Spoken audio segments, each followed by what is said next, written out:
अभी हमारा डिस्कशन आता है एल्गी की अगली क्लास पर, और जिसका नाम हम लोगों ने पहले भी पढ़ा था जब जनरल डिस्क्रिप्शन ले रहे थे, दैट इज रोडोफाइसी।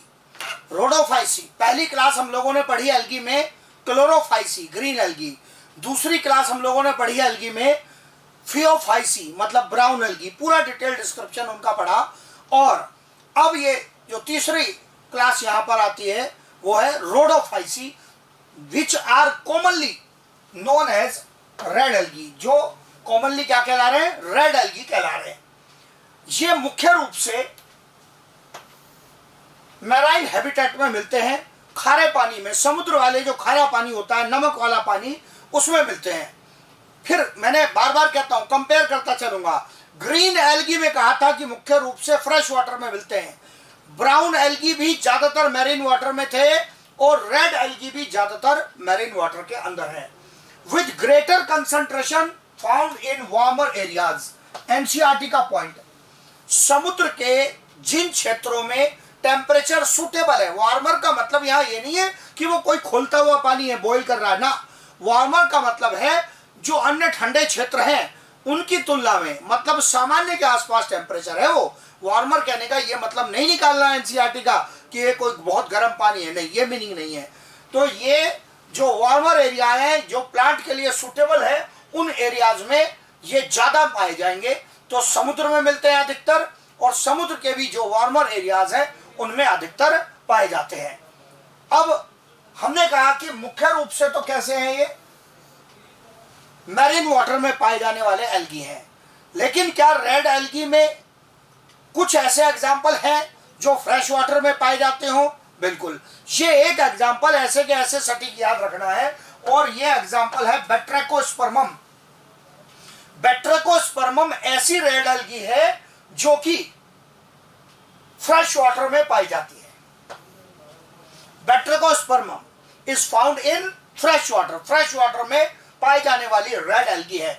बिल्कुल स्टैंडर्ड ये का यही सवाल रहता है जी, कितने साल घूम जाए कुछ हो जाए, अगर एक्सेप्शन पूछता है रेड एल्गी में हैबिटेट का, तो ये स्टैंडर्ड आंसर है, ये याद रहना चाहिए, बैट्रेकोस्पर्मम। ज्यादातर रेड एल्गी किसमें? मैरीन वाटर में। फ्रेश वाटर का रेड एल्गी बताओ? बैट्रेकोस्पर्मम, फ्रेश वाटर रेड एल्गी। ये बेसिक जानकारी आ गई हमारी रेड एल्गी के बारे में, रोडोफाइसी के बारे में। यहां से आगे बढ़ते हैं फिर हम लोग। इसमें हमने और एग्जांपल लिए, जैसे एक तो हमने कह दिया बैट्रेकोस्पर्मम, मैरीन वाटर में पाए जाने वाले दो रेड एल्गी के एग्जांपल दिए, एनसीईआरटी से लिए एग्जांपल, पोरफायरा, पॉलीसिफोनिया। ये पोरफायरा और ये पॉलीसिफोनिया, दोनों एनसीईआरटी के डायग्राम। जब मैं एनसीईआरटी के डायग्राम लेता हूं तो इसका मतलब इनको बार बार आपको रिवाइज कराने का तर्क है कि आपके दिमाग में छपने चाहिए।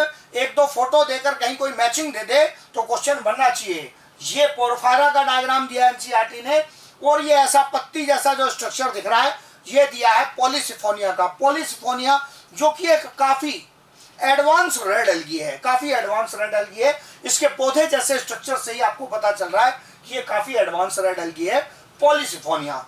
तो इसका मतलब तीन मुख्य एग्जांपल आ गए आपके पास। एक फ्रेश वाटर का दिया बैट्रेकोस्पर्मम, दो मैरीन वाटर के दिए पॉलीसिफोनिया एंड पोरफायरा। ये दो एग्जांपल आपको ऐसे कैसे याद रखना, इनमें कुछ माइनस करने जैसी गुंजाइश नहीं है, ज्यादा एग्जांपल दिए नहीं है, शक्ल भी पहचाननी है इनकी, ये जरूरी है। एग्जाम्पल से क्वेश्चन आ सकता है, फोटो से भी क्वेश्चन आ सकता है, एनसीईआरटी के डायग्राम से। फिर इसके बाद एनसीईआरटी आगे एक पॉइंट कहता है जिसको मैंने डायग्राम से एक्सप्लेन करने की कोशिश की है। एनसीईआरटी कहता है in well lighted regions close to water surface, ऐसे क्षेत्र जहां लाइट पर्याप्त मात्रा में है, अच्छी मात्रा में उपलब्ध है, जो पानी की ऊपरी सतह के पास के क्षेत्र है, वहां पर तो रेड एल्गी मिलते ही हैं, लेकिन साथ साथ डीप रीजन्स में रेड एल्गी पाए जाते हैं जहां लाइट का जो पेनिट्रेशन है वो बहुत कम है, little light penetration. Little light penetration कहने का मतलब है नीचे लाइट की उपलब्धता कम है। जैसे जैसे लाइट पानी को पेनिट्रेट करके नीचे जाएगी तो नीचे लाइट की उपलब्धता कम हो जाएगी, क्योंकि जितनी गहराई में पेनिट्रेट करके लाइट जाएगी, जाते जाते नीचे लाइट पहुंचते पहुंचते उसकी जो इंटेंसिटी है उसमें कमी आएगी, एनर्जी लॉस होता है मीडियम को पेनिट्रेट करने में, वाटर मीडियम को पेनिट्रेट करने में उसका एनर्जी लॉस हो रहा है, तो लाइट जो नीचे जाएगी वो कम जाएगी। अब इस पर और बढ़िया क्वेश्चन बनते हैं, क्यों मैंने डायग्राम बनाया। तो अभी तो पहले एनसीईआरटी के पॉइंट को देखना, क्या ऊपरी क्षेत्र में रेड एलगी पाए जा रहे हैं? बिल्कुल पाए जा रहे हैं। गहराई के क्षेत्र में रेड एलगी पाए जा रहे हैं? यस। लेकिन कितनी गहराई? इतनी गहराई के नीचे अंधकार हो जाए ना, एलगी है, फोटोसिंथेसिस करेगा, उतना ही गहरा रीजन जहां तक लाइट जा रही है, हाँ कम जा रही है, यहां लो लाइट है, बहुत कम लाइट की अवेलेबिलिटी है, फिर भी यहां रेड एलगी मिल रहे हैं। रेड एलगी मिलेंगे, बाकी दूसरे एलगी नहीं मिल पाएंगे। क्यों? यहां रीजन लिखा, in deep regions red algae more successful than other plants as they mainly utilize blue light, as they mainly utilize blue light। बहुत इंपॉर्टेंट क्वेश्चन है, तभी डायग्राम बनाया हमने इसका। रेड एलगी अपने फोटोसिंथेसिस में मुख्य रूप से किसका उपयोग करते हैं? ब्लू लाइट का, और ब्लू लाइट का उपयोग करने के कारण ही ये अधिक गहराई में सक्सेसफुल हैं। हाँ, मैं पूरा लॉजिक समझाऊंगा, पहले ध्यान से याद करना है कौन सी लाइट मुख्य रूप से यूज कर रहे हैं? ब्लू लाइट, और ब्लू लाइट को जो उपयोग करेगा वो अधिक गहराई में पाया जाएगा। इसका लॉजिक क्या है? साइंस है, सब फिजिक्स है उसके पीछे, जो अगली स्लाइड में लेता हूं, इसको पहले ध्यान से देख लेंगे। जो ब्लू लाइट यूज करेगा वो अधिक गहराई में पाया जाएगा, और वो कौन है? रेड एलगी है। इसका लॉजिक लिया, जो एनसीईआरटी कहता है उसका एक्सप्लेनेशन लिया है, लॉजिक लिया उसका, जो आप पढ़ते हैं फिजिक्स में भी आता है, यहां बायो में भी जरूरत पड़ती है। जो हमारा लगभग विजिबल रेंज है 400 नैनोमीटर से 700 नैनोमीटर, जिसमें हमें दिखता है ये लाइट, 7 कलर्स की लाइट, जिनको क्या बोलते हैं? VIBGYOR, violet, indigo, blue, green, yellow, orange, red. I repeat, 7 colours, violet, indigo, blue, green, yellow, orange, red. इन्हीं में से कुछ कलर को कम, कुछ को ज्यादा, अलग अलग प्रकार के पौधे फोटोसिंथेसिस के लिए इस वेवलेंथ की लाइट को ही यूज करते हैं। ये तो हो गए कलर के नाम। इसकी वेवलेंथ रेंज क्या है? 400 नैनोमीटर से लेकर 700 नैनोमीटर इसकी वेवलेंथ रेंज है। अब आपको फिजिक्स समझाती है बेसिक आइडिया। जिस कलर की वेवलेंथ कम उसकी एनर्जी ज्यादा, लिखा है मैंने, लो वेवलेंथ हाई एनर्जी, लो वेवलेंथ हाई एनर्जी। वेवलेंथ जितनी कम होगी एनर्जी उतनी ज्यादा होगी।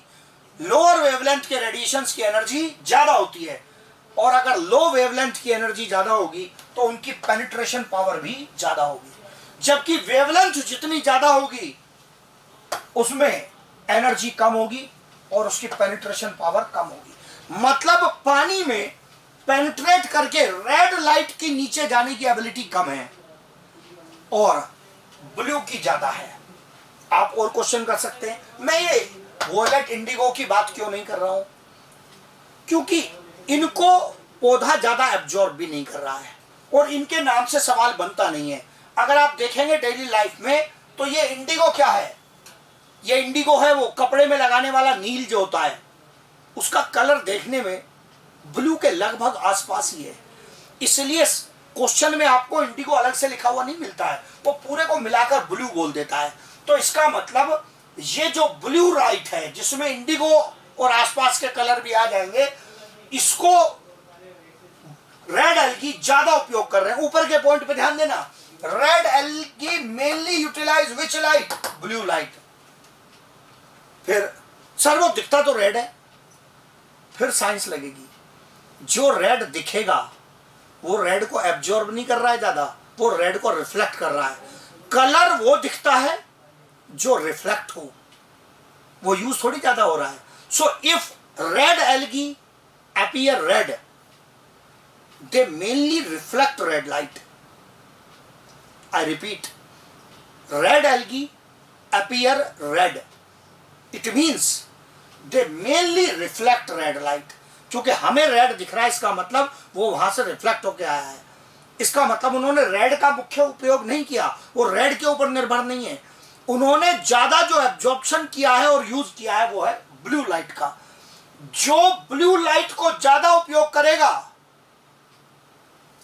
वो ज्यादा गहराई में सक्सेसफुल होगा, क्योंकि वेवलेंथ जिसकी कम उसकी पेनिट्रेशन पावर ज्यादा। फोटोसिंथेसिस में दो मेन कलर हैं जिनका रोल है, ब्लू एंड रेड। अब जो पौधा ब्लू के ऊपर ज्यादा निर्भर है वो अधिक गहराई में सफल हो जाएगा, क्योंकि ब्लू लाइट की रेड की तुलना में वेवलेंथ कम, पेनिट्रेशन पावर ज्यादा। फुल साइंस एक्सप्लेन किया, अपने आप दिमाग लगा के देखेंगे। फोटोसिंथेसिस में दो मेन कलर्स का रोल है, रेड का और ब्लू का। रेड एल्गी की फोटोसिंथेसिस में किसका रोल है? रेड एल्गी की फोटोसिंथेसिस में रोल है ज्यादा किसका? ब्लू कलर का। तो जिसकी फोटोसिंथेसिस में मुख्य निर्भरता ब्लू लाइट के ऊपर है वो ज्यादा गहराई तक सफल हो जाएगा, क्योंकि ब्लू लाइट रेड की तुलना में पेनिट्रेशन पावर ज्यादा है, अधिक गहराई तक सफलतापूर्वक पहुंचेगी। तो अन्य पौधों की तुलना में रेड एल्गी गहराई में अधिक सफल हो जाएंगे। इसलिए समुद्र के गहरे क्षेत्रों में जहां लाइट काफी कम जा रही है उन क्षेत्रों में अन्य पौधों की तुलना में मुख्य रूप से कौन पाए जाएंगे? रेड एल्गी पाए जाएंगे। ये पूरा इसका एक्सप्लेनेशन दिया, इसकी पूरी साइंस बताई आपको कि ये क्या कारण है जिसकी वजह से एनसीईआरटी कहता है कि गहरे क्षेत्रों में जहां लाइट कम है वहां भी मुख्य रूप से कौन पाए जा रहे हैं? रेड एल्गी पाए जा रहे हैं।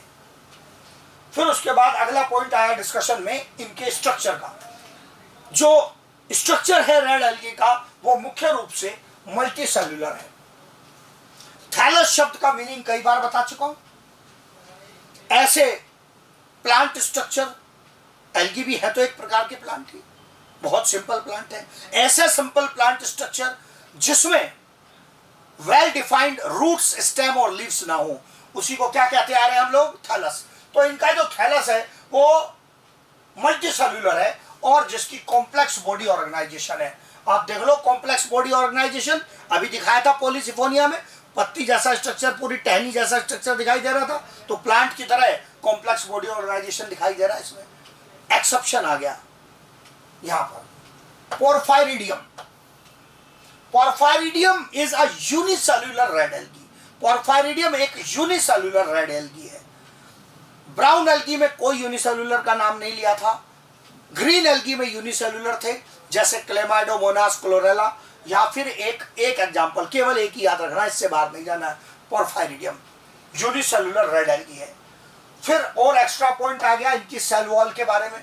सेल्यूलोज तो चल ही रहा है, उसमें तो कोई बदलाव नहीं आया अभी तक, सेल्यूलोज है, पैक्टिन है।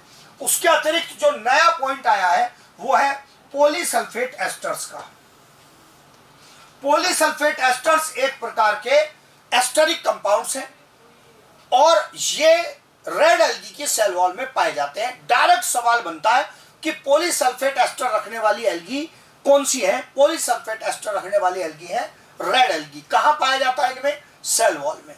क्या नहीं करना है कि पॉलीसल्फेट एस्टर की केमिकल कंपोजिशन क्या है, वो इस चैप्टर का छोड़ो, केमिस्ट्री का भी भाग नहीं है। मतलब यहाँ इतनी केमिकल कॉम्प्लेक्स ऑर्गेनाइजेशन हमारी जानने की कोई रिक्वायरमेंट नहीं है। हमें नाम याद करना है इसका कि ये रेड एल्गी की सेल वॉल में पाए जाने वाले कंपाउंड्स हैं जो उसमें पाए जाते हैं। We do not require their chemical composition. हम साथ में मेंशन कर भी देंगे तो उससे कुछ फायदा नहीं होने वाला है, वो क्वेश्चन नहीं बनता है। अननेसेसरी चीजों पर ध्यान नहीं ज्यादा देना है, उससे बेनिफिट नहीं होता है। इनफैक्ट जो काम करने वाली चीजें, क्वेश्चन बनाने वाली, वो छूट जाती है, ध्यान अलग जाता है।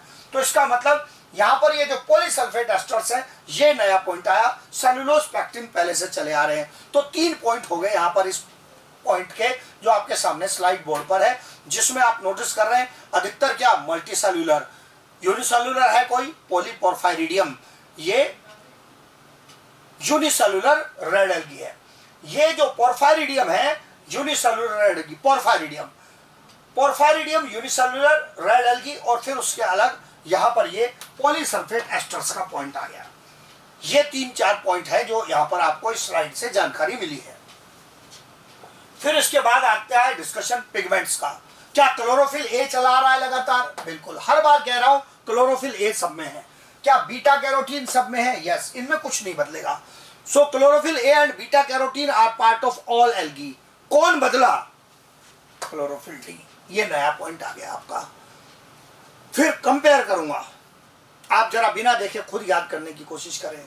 क्लोरोफिल ए के साथ ग्रीन एल्गी में कौन सा क्लोरोफिल? बी। ब्राउन एल्गी में सी, रेड एल्गी में डी। सीक्वेंस याद रही तो आंसर अपने आप बनता जाएगा। पहले क्या डिस्कस किया? ग्रीन एल्गी में A plus B, brown algae में A plus C, red algae में A plus D. So A plus B, A plus C, A plus D. Green, brown, red, ऐसे चल रहा है। बीटा कैरोटीन सब में है। नए पिगमेंट आ गए। फाइकोबिलिन्स एक कैटेगरी पिगमेंट्स की होती है जिसमें जो मुख्य रूप से कौन सा फाइकोबिलिन पिगमेंट प्रेजेंट है रेड एल्गी में? That is phycoerythrin. फाइकोइरेथ्रिन ही रेड कलर रखता है और इसी का अमाउंट ज्यादा होने की वजह से रेड एल्गी में आपको रेड कलर दिखता है। फाइकोइरेथ्रिन रेड कलर्ड पिगमेंट है, प्रेजेंट इन लार्ज अमाउंट, ये ज्यादा अमाउंट में पाया जाता है, and responsible for red colour, और यही रेड एल्गी के रेड कलर के लिए रेस्पॉन्सिबल होता है। रेड एल्गी में यही रेड कलर प्रोवाइड करने का काम करता है। अब ये यहां आ गया फाइकोसाइनिन। फाइकोसाइनिन जब हम कहते हैं आर फाइकोसाइनिन, ये जो स्मॉल आर लिखा है, ये स्मॉल आर ये डिनोट करने के लिए होता है कि ये पिगमेंट किसमें है? रेड एल्गी में। आर फाइकोइरेथ्रिन, आर फाइकोसाइनिन, मतलब रेड एल्गी में पाया जाने वाला फाइकोइरेथ्रिन, रेड एल्गी में पाया जाने वाला फाइकोसाइनिन। ऐसा लिखने की क्यों जरूरत पड़ती है? इसका मतलब ये किसी अन्य एल्गी में भी पाए जाते हैं।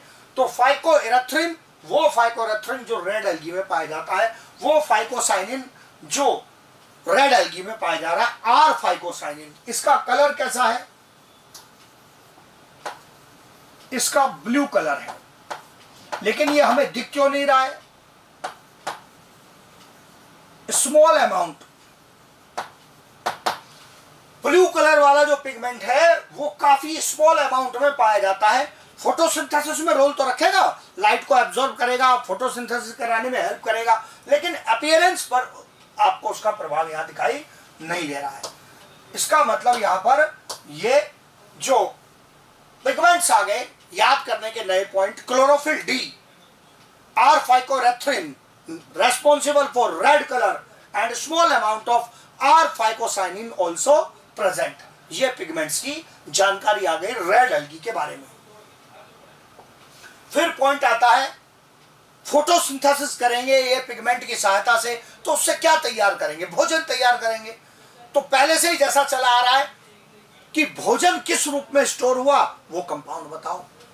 फ्लोरिडियन स्टार्च, फिर एनसीईआरटी का पॉइंट।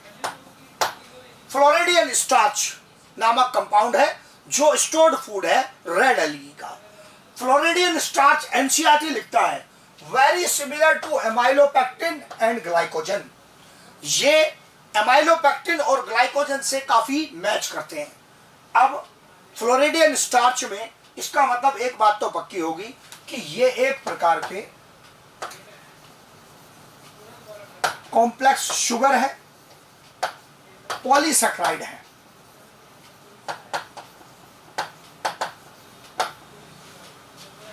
तो स्टार्च में ही कुछ मॉडिफाइड फॉर्म है जिसको बोल रहे हैं फ्लोरिडियन स्टार्च। वो भी क्या कहते आ रहे लगातार तब से कि ये एक प्रकार के पॉलीसैकेराइड है, कॉम्प्लेक्स शुगर्स है। अब ये अमाइलोपेक्टिन और ग्लाइकोजन कहने का अर्थ क्या हुआ? क्यों यहां एनसीईआरटी ने नाम लिए? ये जो अमाइलोपेक्टिन और ग्लाइकोजन है, they are branched polymers of glucose।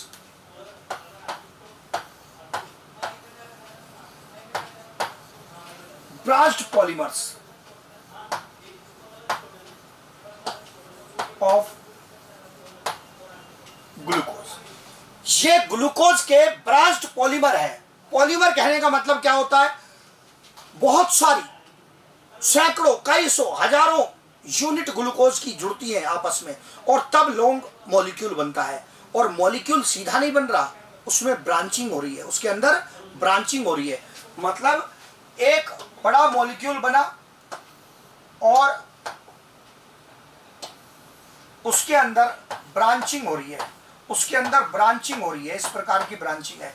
तो ये इसमें से एक छोटी यूनिट ग्लूकोज है, बहुत सारे ग्लूकोज यूनिट मिलकर फाइबर जैसा स्ट्रक्चर लॉन्ग बन रहा है और उनकी ब्रांचिंग हो जाने से इस प्रकार का कंपोनेंट बना, उसी को क्या बोलते हैं, फ्लोरिडियन स्टार्च। एनसीईआरटी ने जैसे ही कहा एमाइलोपेक्टिन और ग्लाइकोजन से मैच करता है, तो मेरी जिम्मेदारी बन गई ये समझाने की कि एनसीईआरटी क्या समझाना चाह रहा है। एनसीईआरटी कहना चाह रहा है कि इसके मॉलिक्यूल्स में ग्लूकोज के पॉलीमर से बने हुए और उनमें ब्रांचिंग है। इस ब्रांचिंग से क्या जानकारी मिलती है कि मॉलिक्यूल काफी कॉम्प्लेक्स है, बिना ब्रांचिंग के सिंपल मॉलिक्यूल हो जाता, मॉलिक्यूल काफी कॉम्प्लेक्स है और उसके अंदर काफी ग्लूकोज का स्टोरेज है। ये जानकारी यहां से स्टोर्ड फूड के बारे में मिलती है। फिर उसके बाद आगे पॉइंट आ गया डिस्कशन का यहां पर, इन रेड एल्गी में रिप्रोडक्शन का। वेजिटेटिव रिप्रोडक्शन वही पुराना पॉइंट, फ्रैगमेंटेशन से कोई भी फिलामेंटस स्ट्रक्चर थे या ब्रांच फिलामेंटस थे, उनमें फिलामेंट टूट गया, फ्रैगमेंट हो गया, रिप्रोडक्शन हो गया, नए फिलामेंट बन जाएंगे, वो नए एल्गी के रूप में ग्रो कर जाएंगे। Asexual reproduction, non motile spores. Non motile शब्द पे दबाव देखना कितना है, non motile spores. Sexual reproduction, non motile gametes. इन दोनों को बहुत स्ट्रांगली होल्ड करके रखना है। रेड एल्गी में ना तो स्पोर मोटाइल है, मतलब फ्लैजिला नहीं है, और ना ही gamete. Spores of asexual stage और gametes of sexual reproduction are both without flagella. कोई फ्लैजिला नहीं है, ना स्पोर्स में ना गैमेट्स में। नॉन मोटाइल कहने का मतलब है उनमें कोई फ्लैजिला नहीं है। बहुत इंपॉर्टेंट पॉइंट है, रिपीटेड क्वेश्चंस आपके सामने आएंगे किसी भी टेस्ट में, किसी भी कंप्लीट टेस्ट में, नीट के मामले में ये दोनों पॉइंट बहुत इंपॉर्टेंट। रेड एल्गी में लाइफ साइकिल की किसी स्टेज पर भी कोई मोटाइल स्ट्रक्चर, कोई फ्लैजिलेटेड स्ट्रक्चर बनता ही नहीं है। Red algae do not form any flagellated structure either in vegetative form और इन रिप्रोडक्शन स्टेज। किसी भी समय पर कोई मोटाइल स्ट्रक्चर बनता ही नहीं है। आई रिपीट, रेड एल्गी में वेजिटेटिव या रिप्रोडक्शन स्टेज में कभी भी फ्लैजिलेटेड स्ट्रक्चर का फॉर्मेशन नहीं होता है। सेक्सुअल रिप्रोडक्शन के बारे में आगे इंफॉर्मेशन, ये एनसीईआरटी से थोड़ी एक्स्ट्रा इंफॉर्मेशन। अगला पॉइंट जो आया, अभी तक जो मैंने कहा वो सब एनसीईआरटी था, अब एनसीईआरटी से एक्स्ट्रा पॉइंट लिया क्या, मेल सेक्स ऑर्गन्स कहलाते हैं। यहां पर स्पर्मेटोगोनिया, यहां पर मेल सेक्स ऑर्गन्स कहलाते हैं स्पर्मेटेंगिया, और इससे क्या बनते हैं, स्पर्मेशिया। स्पर्मेशिया ये नॉन मोटाइल मेल गैमेट्स हैं। छोटे छोटे दिखने में नॉन मोटाइल स्पोर जैसे लगते हैं, स्पर्मेशिया। स्पर्मेशिया शब्द का उपयोग मैंने पहले भी किया है फंजाई में, वर्ड रिपीट हो जाए उससे घबराना नहीं है, करेक्ट लिखा हुआ है ये बिल्कुल। तो स्पर्मेशिया नामक जो गैमेट्स हैं वो रेड एल्गी में भी बनते हैं। जो नॉन मोटाइल गैमेट होते हैं उनके लिए ये शब्द उपयोग होता है। जो स्पर्मेटेंजिया नामक मेल सेक्स ऑर्गन के अंदर फॉर्म होते हैं और उससे बनने वाले मेल गैमेट्स का नाम स्पर्मेशिया। फीमेल सेक्स ऑर्गन का नाम कार्पोनिया। फीमेल सेक्स ऑर्गन का नाम यहां पर कार्पोनिया। जो कार्पोनिया है उसमें non motile large female gamete बनेगा, जो ऑब्वियसली क्या कहलाएगा, एग कहलाएगा। ये क्या बनाएगा, ये एग बनाएगा। फीमेल गैमेट क्या कहला रहा है, एग कहलाएगा। मेल गैमेट के लिए तो अलग से शब्द आ गया स्पर्मेशिया। फीमेल गैमेट जो बना वो क्या बनाएगा, एग। तो ये कार्पोनिया के अंदर एग का फॉर्मेशन होगा और स्पर्मेटेंजिया के अंदर स्पर्मेशिया का फॉर्मेशन होगा, गैमेट तैयार हो गए। अब यहां पर यह बात सबसे स्ट्रांगली याद करने वाली थी, जिस पर भारी दबाव दिया हमने, that is both gametes as well as asexual spores are non motile, कोई मोटाइल स्टेज नहीं है। फिर इसके बाद पॉइंट आया सेक्सुअल रिप्रोडक्शन किस कैटेगरी का, oogamous। फिर कंपैरिजन देखना, 3 टाइप यूज करते आ रहे हैं ना हम शुरू से, आइसोगैमी, एनाइसोगैमी, oogammy। उसमें से ग्रीन एल्गी में तीनों थे, ब्राउन एल्गी में भी तीनों थे, जबकि रेड एल्गी में कौन है, oogamous है। एंड इन्वॉल्व, फिर एनसीईआरटी की line, involves complex post fertilisation development. Post fertilisation कहने का मतलब फर्टिलाइजेशन के बाद कॉम्प्लेक्स डेवलपमेंट होंगे। क्यों होंगे, अरे जो बॉडी बनानी है वही अन्य एल्गी से कॉम्प्लेक्स है, तो डेवलपमेंट प्रोसेस भी तो कॉम्प्लेक्स आएगा ना। तो इसीलिए एनसीईआरटी लिखता है कि फर्टिलाइजेशन से जो जाइगोट बन गया वो भी आगे कॉम्प्लेक्स इवेंट्स को शो करेगा। तो कॉम्प्लेक्स पोस्ट फर्टिलाइजेशन इवेंट हमें यहां पर इसके डेवलपमेंट में दिखाई देंगे। इट मींस, मैं पूरे को कनेक्ट करता हूं सेक्सुअल रिप्रोडक्शन को, non motile gametes are formed, non motile male gametes are called spermatia, they are carried by water. किसके अंदर है सर, वाटर के अंदर। They are carried by water, these spermatia carried where, कहां लेकर जाए जाएंगे, ये लेकर जाए जाएंगे कार्पोनिया के अंदर, जहां पर क्या प्रेजेंट है, एग। और एग का फर्टिलाइजेशन हुआ, मेल गैमेट ने फर्टिलाइजेशन कर दिया, और क्योंकि फीमेल गैमेट लार्ज, एक बार में पुराना पॉइंट जरूर याद करना, जैसे ही लिखता हूं oogamous तो तुरंत पता चलना चाहिए कि जो मेल गैमेट है वो लार्ज है। हाँ, लेकिन यहां एक मॉडिफिकेशन आ रहा है आपके सामने, सॉरी, जो फीमेल गैमेट है वो लार्ज है, और लार्ज फीमेल गैमेट जो यहां पर प्रेजेंट है उसको मेल गैमेट फर्टिलाइज कर रहा है। पर यहां मेल गैमेट भी खुद मोटाइल नहीं है, पानी के द्वारा उसको लाया गया है, वो भी मोटाइल नहीं है। और ये इन्वॉल्व करता है पोस्ट फर्टिलाइजेशन इवेंट जो काफी कॉम्प्लेक्स होते हैं। एग्जाम्पल आ गए क्या, पॉलीसिफोनिया डायग्राम में दिखाया, पोरफायरा बिल्कुल शो किया आपको, और 2 नए एग्जाम्पल, जेलिडियम एंड ग्रासिलेरिया, काफी महत्वपूर्ण एग्जाम्पल्स है ये, जेलिडियम एंड ग्रासिलेरिया इंपॉर्टेंट एग्जाम्पल्स हैं। तो 4 नाम हो गए, 2 तो पहले डायग्राम से ही दिखाए थे आपको, पॉलीसिफोनिया, पोरफायरा, और जेलिडियम ग्रासिलेरिया नए नाम आ गए। इनसे रिलेटेड और क्या पॉइंट आएंगे यहां पर हमारे डिस्कशन में, इसकी इकोनॉमिक इंपॉर्टेंस क्या है, ये नाम क्यों आए दोनों, इसीलिए आए। जेलिडियम और ग्रासिलेरिया 2 ऐसे महत्वपूर्ण मेंबर हैं रेड एल्गी के, जिनकी सेल वॉल से एगार एगार नामक कंपाउंड ऑब्टेन होता है। ये जो एगार एगार है ये एक फाइकोकोलॉइड या हाइड्रोकोलॉइड है। ये मैंने फाइकोकोलॉइड हाइड्रोकोलॉइड शब्द का उपयोग पहले भी किया था।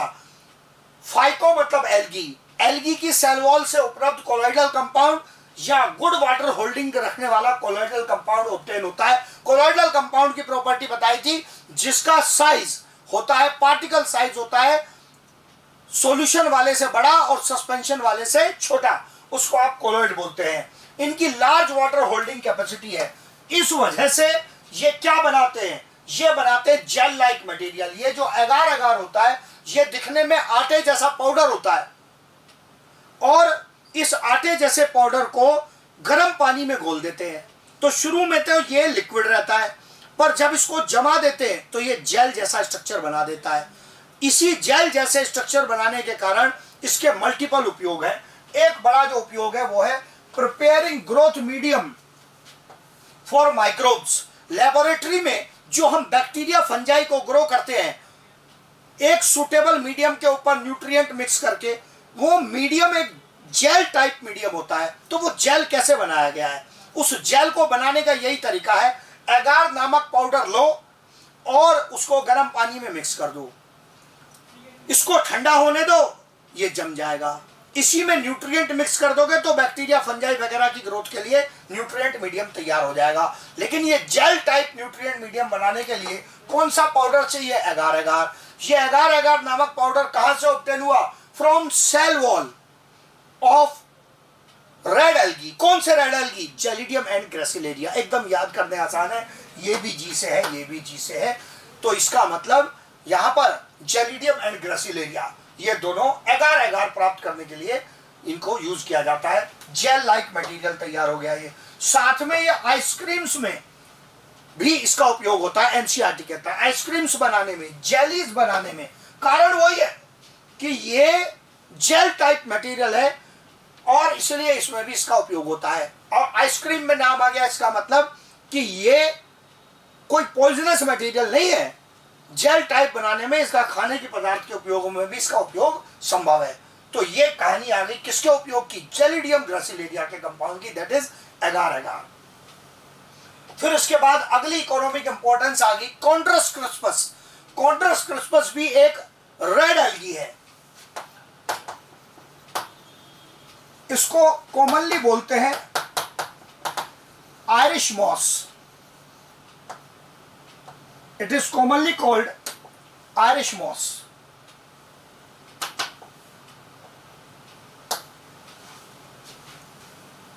बहुत संभल के चलना है।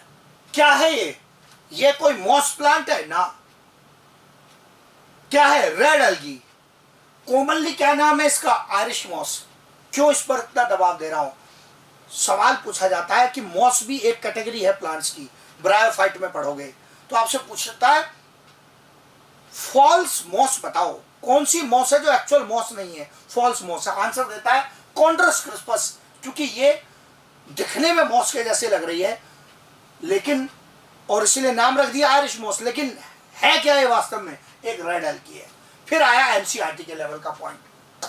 एनसीईआरटी ने इनकी इकोनॉमिक इंपॉर्टेंस बताते हुए एक कंपाउंड का नाम लिखा है यहां पर, केराजिन। जो केराजिन है ये ऑब्टेन होता है कॉन्ड्रस क्रिस्पस की सेल वॉल से, और ये भी एक जेल लाइक मटेरियल बनाने के लिए यूज होता है। मतलब ये भी जिलेटिंग एजेंट है। जिलेटिंग एजेंट कहने का मतलब ये बनता है कि ये जेल लाइक स्ट्रक्चर बनाने की एबिलिटी रखता है, और इसका उपयोग भी आप देख रहे हैं एनसीईआरटी कहता है कहा, फूड इंडस्ट्री में इसका भी उपयोग होता है। तो ये भी एक प्रकार के जेल लाइक मटेरियल बना रहा है। फिर ये और एक्स्ट्रा पॉइंट आ गए, bromine obtained from red algae. Direct सोता एक लाइन का क्वेश्चन याद करने वाला। पोरफायरा का नाम बार बार आया जो कि एक इडेबल रेड एल्गी है, और ये एक नाम आता है हार्विएला का। हार्विएला एक पैरासिटिक है, पैरासिटिक रेड एल्गी है, पैरासाइट है। इसका मतलब खुद अपना भोजन नहीं बनाती है, अपने होश से भोजन लेती है, और ये क्या है? कलरलेस है। पैरासाइट है तो खुद भोजन नहीं बना रही है, उसके पास पिगमेंट्स नहीं है, तो ये क्या है? कलरलेस है। इसका मतलब ये पॉइंट आ गए हमारे पूरे रेड एल्गी से रिलेटेड उसकी इकोनॉमिक इंपॉर्टेंस सहित। सबसे इकोनॉमिक इंपॉर्टेंस में जो इंपॉर्टेंट हिस्सा था दैट वाज जेलिडियम ग्रेसिलेरिया, जिससे प्राप्त होता है एगार एगार, उसके उपयोग बता दिए। और दूसरे इंपॉर्टेंट हिस्से में ये एनसीईआरटी का कंपाउंड जो बोलता है कि ये केराजिन ऑब्टेन्ड होता है कॉन्ड्रस क्रिस्पस से। एनसीईआरटी ने केराजिन का नाम तो लिया है, कहता है रेड एल्गी से, कौन सी रेड एल्गी ये नहीं बताया। बस हमने क्या किया, उसमें कॉन्ड्रस क्रिस्पस जोड़ दिया। रटना भी एकदम आसान है, यहां सब सी है, कॉन्ड्रस क्रिस्पस केराजिन, कॉन्ड्रस क्रिस्पस केराजिन सब C. So it is very easy to remember. ये इसकी इकोनॉमिक इंपॉर्टेंस आ गई, जो हमारी ये रेड एल्गी से रिलेटेड ये सारी की सारी जो इंफॉर्मेशन है इसको हमने यहाँ पर डिस्कस किया। इसको अच्छे से रिवाइज करेंगे। अगेन आई से मिस्टेक नहीं चाहिए, मुझे एक्यूरेसी चाहिए। रेड एल्गी के बारे में एक और एक्स्ट्रा इंफॉर्मेशन आती है, वो इंफॉर्मेशन है गॉडिकॉफ फिनोमिना की। Red algae also show Gaidukov effect. Red algae में हमें गॉडिकॉफ इफेक्ट देखने के लिए मिलता है। इसका मतलब क्या है? एल्गी के ऊपर जो लाइट पड़ रही है अगर उसकी इंटेंसिटी बदल जाए तो एल्गी का कलर चेंज हो जाएगा। इंटेंसिटी कैसे बदलेगी? अभी हमने डायग्राम सहित पहचाना था। समुद्र में कितनी गहराई में एल्गी है, इससे उन कर पड़ने वाली लाइट की इंटेंसिटी चेंज हो जाएगी। So difference in colour with depth changed, मतलब वही रेड एल्गी है पर कितनी गहराई में प्रेजेंट है उसके आधार पर उसकी कलर अपीयरेंस में बदलाव आ गया। इसी को गॉडिकॉफ इफेक्ट कहते हैं। किस कारण से हो रहा है उसकी टेक्निकल बैकग्राउंड भी पीछे लिखी है कि ये इस कारण से हो रहा है कि एल्गी के ऊपर कितनी इंटेंसिटी की लाइट पड़ी। पहले समझा चुका। इंटेंसिटी कैसे बदल रही है? इंटेंसिटी बदल रही है गहराई के आधार पर। लाइट पेनिट्रेट जब करेगी तो नीचे जाते जाते लाइट की इंटेंसिटी में कमी आ जाएगी। नाम याद रखना है, गॉडिकॉफ इफेक्ट। क्या कुछ अन्य एल्गी भी गॉडिकॉफ इफेक्ट दिखाते हैं? हाँ, ब्लू ग्रीन एल्गी में भी गॉडिकॉफ इफेक्ट दिखता है। ब्लू ग्रीन एल्गी जो हम पहले डिस्कस कर चुके हैं साइनोबैक्टीरिया के अंदर पूरे डिटेल में, उसी को हम क्या कहते हैं? ब्लू ग्रीन एल्गी भी कहते हैं। वो हम वहां पहले डिस्कस कर चुके। यहां केवल नाम लिया कि ब्लू ग्रीन एल्गी में भी गॉडिकॉफ इफेक्ट देखने के लिए मिलता है। फिर एल्गी जहां खत्म हो रहा है वहां पर एनसीईआरटी ने आखिरी में एक टेबल दिया है। इसमें वही सब इंफॉर्मेशन है। ये table NCERT page number 33, bio NCERT 11th page number 33 पर यह टेबल दिया हुआ है। इस टेबल में क्या क्या जानकारी है? वही सब जानकारी है ज्यादातर जो हम पहले डिस्कस कर चुके हैं। क्लास का नाम, सबसे पहले किसको डिस्कस किया हमने? क्लोरोफाइसी को। Chlorophyceae commonly known as green algae. इसमें major pigments chlorophyll A and chlorophyll B, stored food, starch, सब डिस्कस किया हुआ है। सेल वॉल का main component cellulose. Flagella present है? बिल्कुल है। अब यहां से जो नया पॉइंट याद करने वाला है, ये जहां स्टार मार्क कर रहा हूं, 2 से 8 फ्लैजिला तक की स्टेज पाई जा सकती है। 2 to 8 इक्वल फ्लैजिला है, एपिकल है, मतलब टॉप पर प्रेजेंट है। 2 से 8 फ्लैजिला हो सकते हैं और इक्वल है साइज में और एपिकल है। जैसे क्लेमाइडोमोनास में बनाया था ना, यूं करके क्लेमाइडोमोनास बनाते थे तो ऊपर फ्लैजिला बनाते थे। इनको क्या कहता है एनसीईआरटी? एपिकल फ्लैजिला है। मुख्य रूप से कहां पाए जा रहे हैं? फ्रेश वाटर में। साथ में क्या कुछ ब्रैकिश वाटर में मिल सकते हैं? यस। जब कहता है brackish water is intermediate between fresh water and sea water. Brackish water कहने का मतलब होता है intermediate between fresh water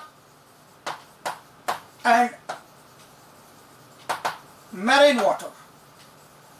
fresh water और मैरीन वाटर के बीच की स्थिति को क्या बोलते हैं? ब्रैकिश वाटर बोलते हैं। तो फ्रेश वाटर में तो मुख्य रूप से मिलते ही हैं, ब्रैकिश वाटर, सॉल्ट वाटर में भी ग्रीन एल्गी मिल सकते हैं। Phaeophyceae commonly known as brown algae, खूब डिस्कस कर चुके। Pigment chlorophyll A and C. Brown किसके कारण? फ्यूकोजेंथिन के कारण ये ब्राउन है। Stored food laminarin and mannitol. कहा था एक प्रकार के मॉडिफाइड कार्बोहाइड्रेट्स हैं, लेमिनेरिन एंड मैनिटॉल। और सेल वॉल में दबाव दिया था पूरा। सेल्यूलोज के साथ क्या? Algin. Cellulose and algin. Algin या एल्जिनिक एसिड का नाम लिया था मैंने, इकोनॉमिक इंपॉर्टेंस भी बताई थी इसकी। 2 अनइक्वल फ्लैजिला, डायग्राम सहित एक्सप्लेन किया था। अनइक्वल फ्लैजिला और कैटेगरी भी बताई थी, कहा था tinsel and whiplash. Unequal flagella technical term use किया था। अनइक्वल फ्लैजिला हो तो हेट्रोकोन्ट कंडीशन बोलते हैं। और लेटरली अटैच्ड थे, डायग्राम सहित बताया था। फ्रेश वाटर में एनसीईआरटी कहता है रेयर। पूरा बता चुका हूं कि ब्राउन एल्गी मुख्य रूप से समुद्र में मिलते हैं, फ्रेश वाटर में रेयर है, ब्रैकिश वाटर में और सॉल्ट वाटर में पाए जाते हैं। रोडोफाइसी क्या? Red algae. क्लोरोफिल ए के साथ कौन? डी। और रेड कलर किसके कारण? फाइकोइरेथ्रिन। फाइकोइरेथ्रिन के कारण रेड कलर है। स्टोर्ड फूड रेड एल्गी में बताया पूरे डिटेल से, फ्लोरिडियन स्टार्च। सेल वॉल में यहां लिखा है सेल्यूलोज। मैंने इसके अतिरिक्त एक एक्स्ट्रा वर्ड जोड़ा था, पॉलीसल्फेट एस्टर्स। सेल्यूलोज के साथ, सेल्यूलोज पैक्टिन के साथ क्या जोड़ा था? पॉलीसल्फेट एस्टर्स, वो जोड़ा था एक्स्ट्रा। फ्लैजिला पूरा दबाव दिया था कि रेड एल्गी में कोई फ्लैजिलेटेड स्टेज नहीं है, ना इसके एसेक्सुअल स्पोर में और ना ही गैमेट में कोई फ्लैजिला नहीं बनते। तो इसलिए एनसीईआरटी ने अपने टेबल में भी लिखा है फ्लैजिला एब्सेंट। फ्रेश वाटर में बहुत कम है। मैंने एक एग्जांपल याद करने के लिए कहा था, याद करो, रेड एल्गी जो फ्रेश वाटर में पाई जाती हो, बैट्राकोस्पर्मम नाम बताया था, बैट्राकोस्पर्मम। और बाकी या तो ब्रैकिश वाटर में या सॉल्ट वाटर में। सॉल्ट वाटर के ब्रैकेट में एनसीईआरटी लिखता है मोस्ट, मतलब अधिकतर समुद्र में ही पाई जाती है रेड एल्गी। तो आपको ये कंपैरिजन का टेबल है, इसमें जो फ्लैजिला वाला जो पार्ट है टेबल में उसको थोड़ा रिवाइज करना है आपको। बाकी पढ़ाया मैंने वो भी है, सारी कंडीशंस पहले ही आपको ये पढ़ा रखी हैं। ये सारी स्टोरी बताई एनसीईआरटी ने हमें किसके बारे में, एल्गी के बारे में, और यहाँ इनका कंपैरिजन भी हम लोगों ने देख लिया। इसको एनसीईआरटी से भी टेबल को एक बार देखेंगे। पेज नंबर मैंने लिख दिया है, पेज नंबर 33 से ऑब्जर्व करेंगे और ध्यान से इसको कंपेयर करेंगे। टेबल दिया है कंपैरिजन के लिए, कंपैरिजन जरूरी है, उसी से क्वेश्चन सोल्व होता है, आपस में ऑप्शंस को वे करके।